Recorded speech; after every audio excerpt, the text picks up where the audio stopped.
ogledali, kako ste zadovoljni z obiskom? Obisk Šaleške doline smo začeli v Premogovniku Velenje in Vestu, kjer je predsednik družbe predstavil program in pa načrte celotne skupine Premogovniki Velenje. Sam zelo dobro spremljam to skupino že dlje časa.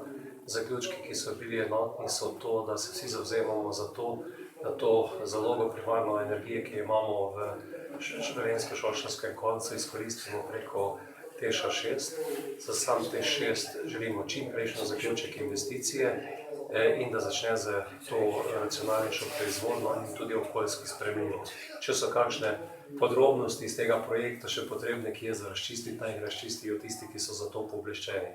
Nadaljevali smo v Zadrugi, v Šoštanju, kjer nam je direktor predstavil tako sadjarski del proizvodnje, ki sledi trendom tako predelave, diverzifikacije delovnih mest na sami Zadrugi, tudi približevanje ekološkemu kmetijstvu, tako na področju sadjarstva, znanega proizvoda na področju govejega mesa in tudi načrti, ki so usmerjeni v smer socialnega podjetništva, iskanja delovnih mest na podeželju, tam, kjer jih Slovenci resnično imamo zelo veliko in jih lahko z dobrimi zadrugami, kar ta zadruga zagotovo je, tudi najdemo in tudi ustvarimo. In to, kar sem danes videl, me samo veseli, da resnično so zadruge, ki vejo, kaj hočejo in tudi delajo za dobro ljudi.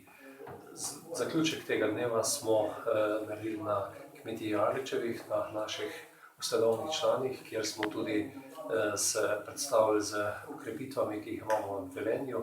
Dva velenjska svetnika, gospod Letonja in gospod Goršek, sta pristopila k Slovenski ljudski stranki in na nek način tudi napovedujemo resen nastop na naslednjih lokalnih volitvah, kjer se želimo približati rezultatov, ki smo jih dosegli v Šaleški dolini na zadnjih državnih zborskih volitvah, ko nas je zastopal gospod Uroš Rodnik.